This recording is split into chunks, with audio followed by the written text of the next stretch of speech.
Hello and welcome once again to Tileford.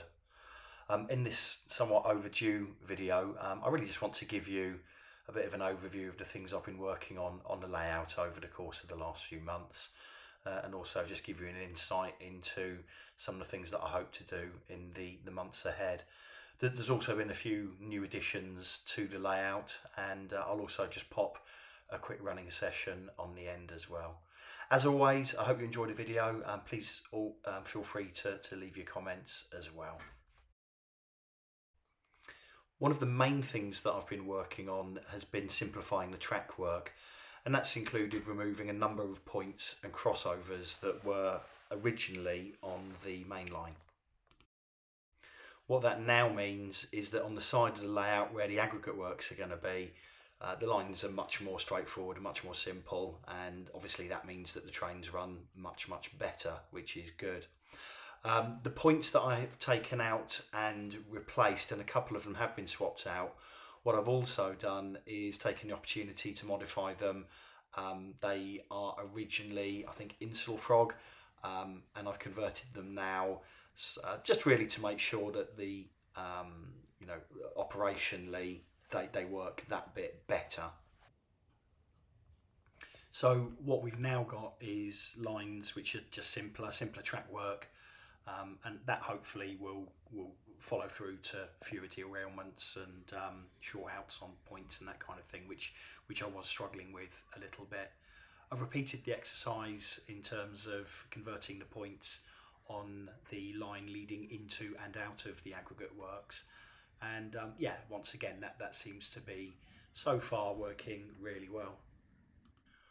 One of the other areas that I've been working on is the platform shelter in the central platform. As you can see, this is how it was before, and this is how it looks now. It was a Wills kit originally, and I just went and bought another Wills kit and took the time to clad it in the Rigitex bricks and just really give it a bit more attention. I have to say I'm really happy with how it looks. I think the brickwork really does help to make it look good. I've also added, as you can probably see, some more signage, and the idea is that the one of the buildings is now a loo, and I managed to sort of frost the windows, and then the other room will continue to be a waiting room. I've also added a vending machine with lights, and as I hope you'll agree, I think it actually marks quite a big improvement on what went before. One thing I have been doing a lot of is just working on my weathering skills, and here's a few examples of the work I've been up to. Been using airbrushes and also dry brushing as well, which has been good, and adding graffiti to some of the wagons as well, as you can see. I have to say, I mean, we really are so fortunate at the moment. The quality of releases, particularly I have to say from Acura Scale and Revolution and Cavalex, has been absolutely superb. We really are so fortunate to have these new suppliers on the scene, and just shaking up the status quo a little bit, and doing it for a reasonable price as well. So long may it continue, I say. So one of the jobs for the coming weeks really is to get this pristine track weathered up a little bit. I'm not going to have it quite as mucky as the rest of the main line, but just weather it up a bit so it blends in with its surroundings a bit more. One of the other things I'm going to be focusing on is the footbridge. It's only been completed a few months, but I'm still not really completely happy with it.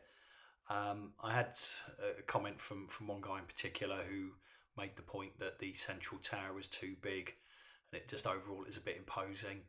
The guy had a very interesting form of communication, and very quick to criticise. Interestingly, doesn't have a YouTube channel to show his handiwork, but I'm sure he's an expert.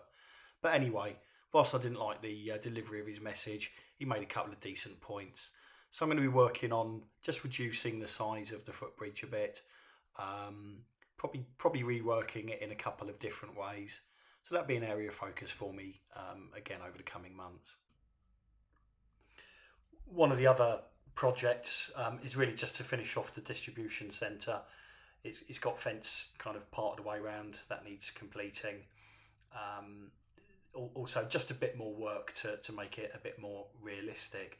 And then really I think my focus has to turn to this portion of the layout where the aggregate works is going to go. I've been working on constructing the kit for the aggregate works, and you can see I've made some progress. It's a heck of a big kit, and my enthusiasm levels for doing it do tend to fluctuate a bit, but I really do need to crack on and get that done.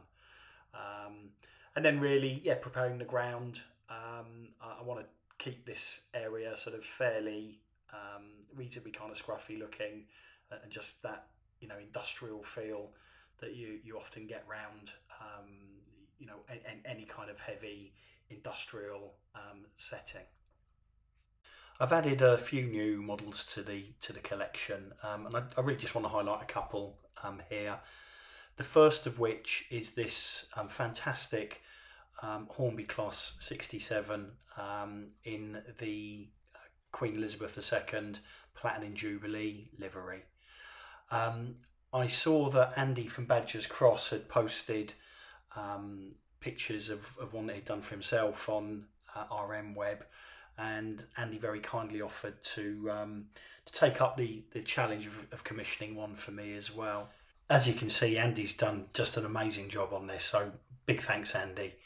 I wouldn't be surprised if this appears in the Hornby 2023 collection, but in the meantime it's a unique and in some small way kind of tribute to the Queen and the legacy of the many years of hard work that she did for all of us.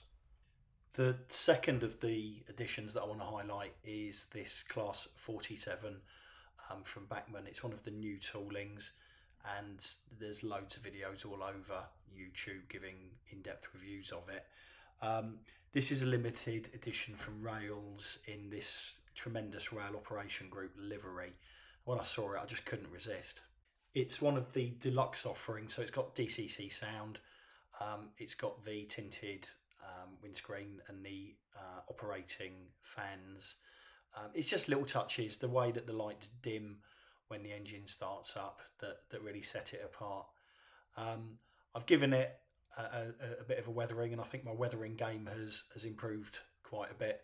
I really didn't want to mess up the livery too much, so really just focused on the chassis and the axles and so on. Hopefully you'll agree I've not ruined it too much anyway.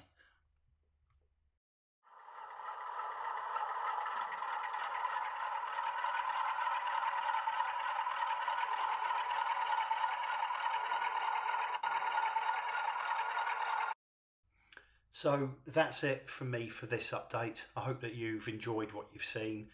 I'm going to leave you with a bit of a running session, which I hope you'll find enjoyable. If you're going to Worley, then I hope that you have a great time. I hope that the manufacturers have got some new announcements up their sleeve, and I hope that you have a great time, and hopefully I'll see a few of you there. In the meantime, thanks for checking in. Please feel free to comment as always, and I will post another video as soon as I've got something worthwhile showing. Thanks a lot then, guys. Cheers.